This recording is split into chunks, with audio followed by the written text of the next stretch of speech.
दोस्त एक भी ऐसा क्वेश्चन नहीं होगा जो एग्जाम में आए और आप न कर पाए। ये केवल एक वीडियो और सारी चीजें क्लियर। दोस्त UPSI last 30 days preparation booster capsule videos के क्रम में ये पहला वीडियो है। इस वीडियो में मैं सूचना का अधिकार राइट टू इंफॉर्मेशन एक्ट 2005 ये आज डिस्कस करेंगे। अगर इस वीडियो को पूरा देखेंगे यूपीएसआई में क्वेश्चन ऐसा नहीं होगा जो राइट टू इंफॉर्मेशन एक्ट से आए और आप न कर पाए। नमस्कार दोस्तों, जय हिंद। कैसे हैं आप सभी? मैं मोहित स्वागत करता हूं आपका आपके अपने यूट्यूब प्लेटफॉर्म करियर मोटो पर। राइट टू इंफॉर्मेशन एक्ट 2005 अधिनियम को संसद द्वारा मई 2005 में स्वीकृति दे दी गई। फिर जैसे कि राष्ट्रपति की अनुमति के बाद ही कोई अधिनियम कानून बनता है, तो 15 जून 2005 को राष्ट्रपति ने इस पर अपनी मोहर लगाई। फिर उसके बाद ये कानून बन गया और 12 अक्टूबर 2005 से ये पूरे भारत में लागू कर दिया गया, केवल जम्मू और कश्मीर को छोड़कर। आरटी एक्ट 2005 से पहले भारत में ऐसी कोई केंद्रीय कानून नहीं था जो कि अकाउंटेबिलिटी तय करता हो, भ्रष्टाचार संबंधित जो मामले हैं उनकी सूचना लोगों तक पहुंच सके या फिर पारदर्शिता हो सके। जो कार्य या फिर जो सूचनाएं या फिर जो संरचना सरकारी कार्यों की होती है वो लोगों तक नहीं पहुंच पाती थी। सूचना का स्वतंत्रता अधिनियम 2002, इस कानून के द्वारा जनता को किसी भी प्रकार की सूचना का अधिकार नहीं होता था। यह केवल सरकारी निकायों में अपील के प्रावधान करता था। अब इसको जैसे ही ये कानून लागू होता है निरस्त कर दिया गया। केंद्रीय कानून बनने से पहले देश के विभिन्न राज्यों में इस तरह की मांग उठती रहती थी कि जो सरकारी सूचनाएं हैं उनमें पारदर्शिता हो, लोगों तक उनकी पहुंच हो। तो 90 के दशक में राजस्थान ऐसा पहला राज्य था जिसमें मजदूर किसान शक्ति संगठन की अरुणा राय की अगुवाई में एक जन सुनवाई कार्यक्रम की शुरुआत की गई, जिसका मेन मोटिव यही था कि जो सरकारी कामकाज है उनकी पहुंच या उनकी जो पारदर्शिता है वो लोगों तक हो, सरकार की अकाउंटेबिलिटी हो। भ्रष्टाचार बढ़ रहा है तो जनता को उसके बारे में पता हो। तो उस पारदर्शिता के मांग में एक जन सुनवाई कार्यक्रम शुरू किया गया अरुणा राय के नेतृत्व में मजदूर किसान शक्ति संगठन के द्वारा। ये राजस्थान में हुआ, 90 के दशक में हुआ। लेकिन राजस्थान ने ऐसा कानून बनाया जिसमें सूचना का अधिकार दिया गया, वो सन 2000 में उन्होंने पारित किया। क्या इससे पहले भारत में किसी और राज्यों में सूचना का अधिकार दिया गया? हाँ, राइट टू इंफॉर्मेशन एक्ट बनने से पहले भारत के 9 राज्यों में सूचना का अधिकार दिया गया था। सबसे पहले तमिलनाडु और गोवा 1997 में, उनमें राज्य में सबसे पहले तमिलनाडु और गोवा 1997 वहां पर राज्य सूचना अधिकार दे दिया गया था। सन 2000 में राजस्थान और कर्नाटक, सन 2001 में दिल्ली, सन 2002 में महाराष्ट्र और असम, और सन 2003 में मध्य प्रदेश, सन 2004 में जम्मू कश्मीर। ये ऐसे राज्य थे जहां पर सूचना का अधिकार पहले दे दिया जा चुका था। उसके बाद जब केंद्रीय कानून बना तो पूरे भारत में ये लोगों तक पहुंच बनी, यानी नागरिकों को ऐसा अधिकार मिला जिसके द्वारा भारत में जो कार्य हो रहे हैं, सरकारी कार्य हो रहे हैं, उनकी जानकारी उनको चाहिए तो वो मिल सके।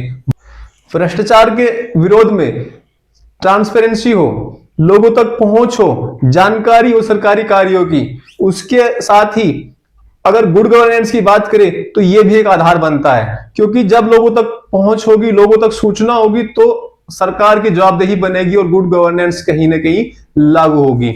अब बात मेरे भाई, अब बात आती है फंडामेंटल राइट की। क्या कानून बनाने की आवश्यकता थी? संविधान में इसका कोई वर्णन नहीं है। तो मैं आपको बताऊं, अप्रत्यक्ष रूप से आर्टिकल 19 अनुच्छेद 19 में 19(1) के, जिसे हम कहते हैं अभिव्यक्ति की स्वतंत्रता, विचार व अभिव्यक्ति की स्वतंत्रता, और आर्टिकल 21 जिसमें जीवन जीने का अधिकार, इसमें ये अंतर्निहित है। अब यानी कि अगर हम सूचना के अधिकार की बात करें, क्वेश्चन आए कि सूचना का अधिकार भारतीय संविधान के मौलिक अधिकार के किस अनुच्छेद में वर्णित है, डायरेक्टली वर्णित नहीं है लेकिन वो अंतर्निहित है, अनुच्छेद 19(1) और अनुच्छेद 21 में। सबसे पहले अगर बात करें, स्वीडन में 1766 में राइट टू इंफॉर्मेशन या फिर प्रेस की स्वतंत्रता का अधिकार दिया गया था अपने नागरिकों को। भारत में काफी बाद में, यानी कि ये स्वतंत्रता के बाद एक स्वतंत्रता की दूसरी लड़ाई लड़ी गई, जिसमें लोगों तक ट्रांसपेरेंसी के रूप में अधिसूचना का अधिकार उसको मिल सका। क्या क्या चीजें हैं जो राइट टू इंफॉर्मेशन के अंदर आती है। तो इसके अंदर सरकारी कार्यों, दस्तावेजों, अभिलेखों का निरीक्षण करना, उनकी जानकारी प्राप्त करना और उनकी प्रमाणित प्रतिलिपियां प्राप्त करना, ये भी लोगों को अधिकार है, ये भी आपको पहुंच है। तीसरा, सामग्री के प्रमाणित नमूने लेना, यानी कि उनकी कॉपीज लेना, जो भी चीजें हैं उनकी कॉपीज आप ले सकते हैं।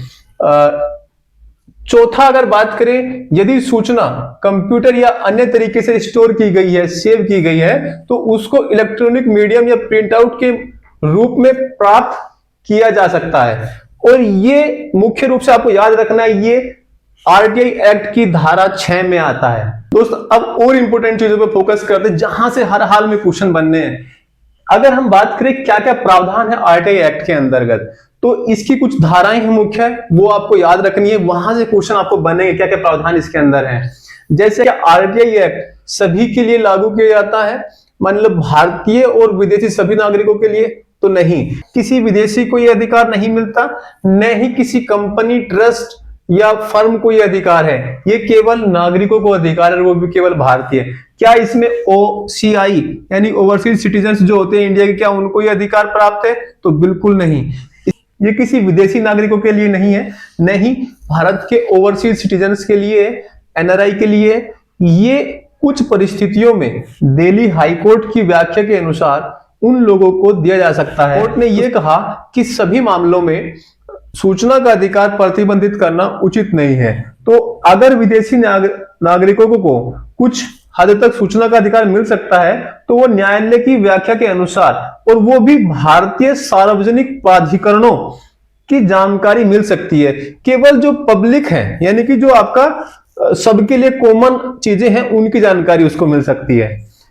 बात आती है सेक्शन 4 आरटीआई एक्ट के सेक्शन 4(1) के अंतर्गत, ये गवर्नमेंट की स्वमोटो टाइप की एक कर्तव्य बन जाता है कि जो सरकारी कार्य, संरचना और नियम है, उनका ब्यौरा सार्वजनिक करना उनका दायित्व बनता है।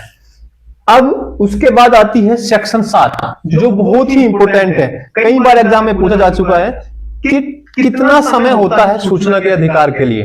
तो अगर बात करें यहाँ पर टाइम लिमिट आपसे पूछे, तो सूचना का अधिकार सेक्शन 7 टाइम लिमिट बताता है, और इसमें 30 दिनों के अंदर जो पीआईओ होता है, यानी कि जो पब्लिक इंफॉर्मेशन ऑफिसर है, उसको 30 दिन के अंतर्गत आपको सूचना देनी होती है। अगर मामला जीवन स्वतंत्रता से संबंधित है, तो उस कंडीशन में 48 घंटों के भीतर वो इंफॉर्मेशन देनी होती है। बात आती है सेक्शन 8 की। इसमें कुछ अपवाद हैं जिसमें सूचना का अधिकार की मांग नहीं की जा सकती। तो एग्जम्पशन से छूट की बात करेंगे तो सेक्शन 8, तो देश के अंतर्गत देश की सुरक्षा, संप्रभुता या विदेशी संबंधों से संबंधित जानकारी नहीं दी जा सकती है। हाँ, इसके अलावा दूसरी अनुसूची है आरटीआई एक्ट की, उसमें जो संगठन लिखे गए हैं उनसे संबंधित जानकारी भी नहीं दी जा सकती, जैसे कि कुछ स्वतंत्र संगठन इसमें आते हैं। तो अगर स्वतंत्र संगठन भी इसके अंतर्गत है, तो भ्रष्टाचार और मानवाधिकार के मामलों में वहां पर आरटीआई के माध्यम से जानकारी प्राप्त की जा सकती है। तो ये धारा 8 कहती है।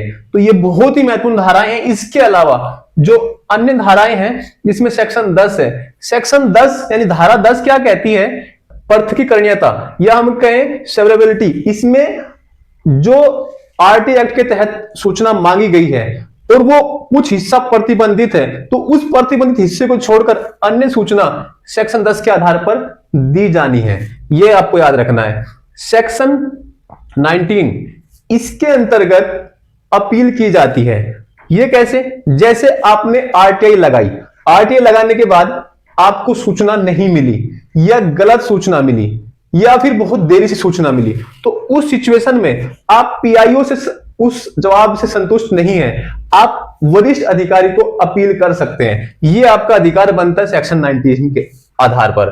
तो उसके बाद आपकी सुनवाई अगर नहीं होती, सेकंड अपील आप 90 दिनों के भीतर जो सेंट्रल इंफॉर्मेशन कमीशन या फिर स्टेट इंफॉर्मेशन कमीशन है, वहां पर आप अपील कर सकते हैं। ये जो है सेक्शन 12 के तहत सेंट्रल इंफॉर्मेशन कमीशन आता है, केंद्रीय सूचना आयोग आता है, और सेक्शन 15 के अंदर राज्य सूचना आयोग का गठन किया गया है। दूसरा सेक्शन 20 जो कि इंपॉर्टेंट है, यहां से पहले भी क्वेश्चन आया है। पेनल्टी, अगर सूचना देने में देरी होती है तो जो पीआईओ है उस पर सूचना न देने देरी करने में 250 रुपए प्रतिदिन या अधिकतम 25,000 रुपए का जुर्माना लगाया जा सकता है। और यह अधिकार किसको होता है? ये केंद्रीय सूचना आयोग या राज्य सूचना आयोग को होता है।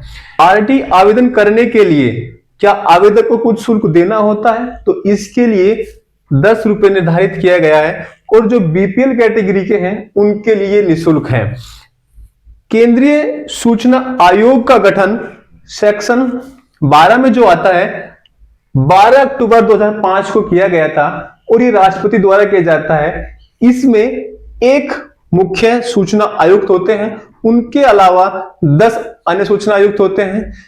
अब ये ध्यान रखने वाली बात है, 2019 में एक संशोधन किया गया, उसके आधार पर जो सूचना आयुक्त है इसका कार्यकाल जो पहले 5 साल हुआ करता था अब केंद्र सरकार तय करेगी। दूसरा, इसको जो शक्तियां थी पहले या इसका जो वेतन था वो चीफ इलेक्शन कमिश्नर या फिर हम कहीं सुप्रीम कोर्ट के जो जज होते हैं उनके बराबर था, लेकिन अब वो जो वेतन है वो केंद्र सरकार तय करेगी। तो अगर क्वेश्चन आता है कि चीफ इंफॉर्मेशन कमिश्नर इसका कार्यकाल कितना होता है, तो आपको ध्यान रखना है वो केंद्र सरकार तय करती है। वेतनमान कौन तय करता है? केंद्र सरकार तय करती है। और अगर नियुक्ति की बात पूछे तो नियुक्ति करते हैं राष्ट्रपति, और राष्ट्रपति एक समिति की सिफारिश के आधार पर नियुक्ति करते हैं। उस समिति में प्रधानमंत्री, विपक्ष के नेता और एक कैबिनेट मंत्री होते हैं। अब ये जो सारी चीजें मैंने बताई हैं ये सारा सार है, इससे बाहर क्वेश्चन नहीं आने वाला दोस्त। हाँ, कुछ और चीजें अगर बात करें जैसे सेक्शन 6, तो जो हम बात कर रहे थे इलेक्ट्रॉनिक मीडिया, अगर कोई सूचना चाहिए और वो इलेक्ट्रॉनिक फॉर्म में सेव है तो वो सेक्शन 6 में आता है।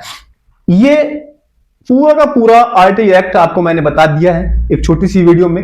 अगले की इसी तरह की कुछ छोटी छोटी वीडियोज आपको मैं लेकर के आता रहूंगा जिसमें आप अपनी पूरी यूपीएसआई की तैयारी को इजी तरीके से आगे लेके चल सकते हैं। अगर दोस्त आपको ये वीडियो अच्छी लग रही है या इंफॉर्मेशन सही लगी है तो इस वीडियो को लाइक करें और चैनल को सब्सक्राइब करें। दोस्त थैंक यू, जय हिंद।